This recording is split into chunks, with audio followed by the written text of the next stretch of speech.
comes up successful. Now after the touchdown, here's Elliott on to kick it away. And that'll carry over the back line of the end zone for a touchback.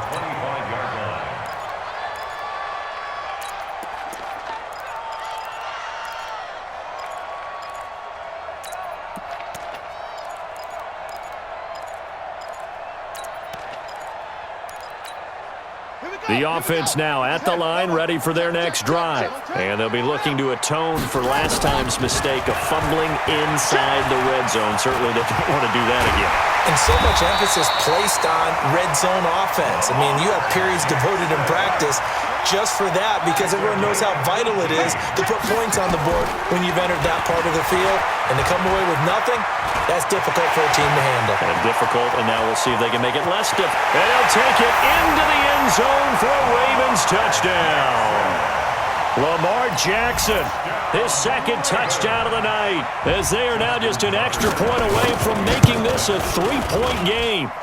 Tucker with the extra point, and now things get a bit more interesting here in this fourth quarter.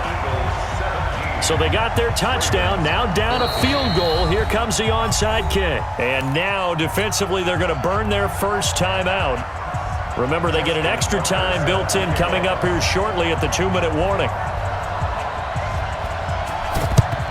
And the Eagles hands team able to cover it up. Well, fourth quarter, they felt like they needed the football back. Unfortunately, they couldn't get it. And I know we brought analytics into the game, and someone has said here that the data says that when a team's expecting an onside kick, 80% of the time, the team expecting it, they do actually recover the ball, which is what we saw here. I just wonder if that number is much more of a anecdotal type of a number. Kind of like when the coaches tell us, well, when you score on special teams, 93% of the time you win the game. I'm still waiting to see that number is empirical. Now, meanwhile, a pass that should have been intercepted, but it winds up falling incomplete.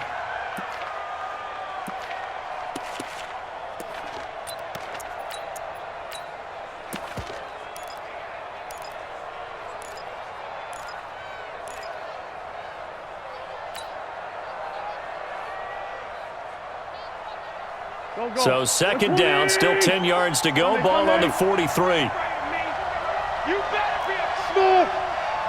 Yeah, check. Hey, Mike. Hey, no, switch the mic right here. You go Mike forward, Mike forward. Running with Howard.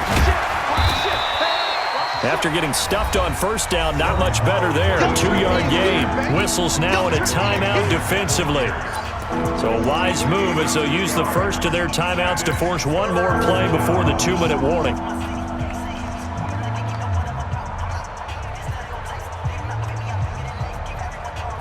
One of the bigger plays in the game thus far, and the crowd getting into it as we come up on a big third down. Throw left side complete. It's Jackson. And he got blown up. Losing yardage on the play back at the 44. So it's Eagle football here as we get you reset. They're looking at a fourth down now as they try to hold on to this lead for dear life.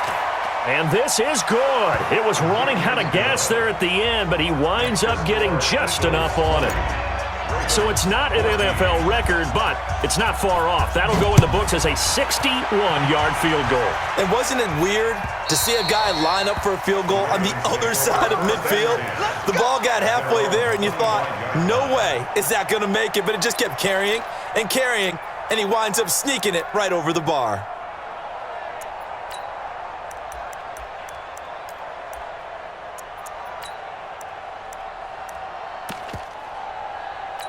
The Raven offense set at the line for this next drive, and they're hoping to redo their efforts in the last drive when they got into the end zone. And just think of what it's like now on the sideline, because when you score a touchdown, you have to go over and look at the tablet and see what you did on the last drive. When you scored points, it's a whole lot better view than when you're trying to figure out how to fix things there. So second and inches after that first down completion went just shy of the marker. 2 yards, good enough for a first. So from the 36 now, first and 10.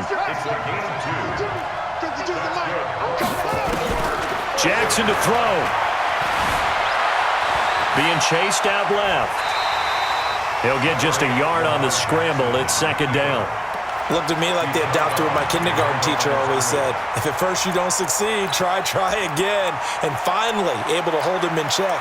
He'd been carving him up running the ball. That's the first time I think I've seen where the coverage was good downfield and they accounted for him and stopped him for a short pickup. Yeah, I don't think it was a big adjustment, but much more emphasis on making sure they knew where he was when he decided to take off and go. He's got the first down and more past midfield. 12 yards there and a first down.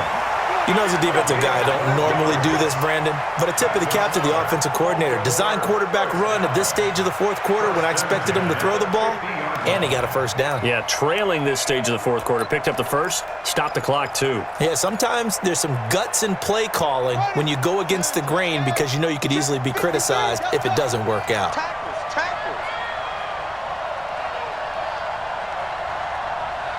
Let's go. Here we got Mike. And this one goes nowhere. Losing yardage on the play back at the 46. It's a loss of 4 on the first down play. Let's go now. Boom. Go to base. Here we go. Hit the 3 to Mike. This time Jackson will throw it. And he can't get a throw off. He's taken down. What a huge play at this point in the game. You never want to give up a sack. From the O-line's perspective, they hate it for several reasons, especially because they felt like they let little brother down back there in the pocket. Oh, no doubt. They have a ton of pride, and they go into every job wanting to keep that guy clean. They want that uniform with no grass stains, no dirt, nothing on it. But it's really, really difficult. You're talking about some terrific athletes who are trying to put him on the ground. They'll look to throw, and he can't get a throw away. He's taken down. Ravens going to use their third and final time.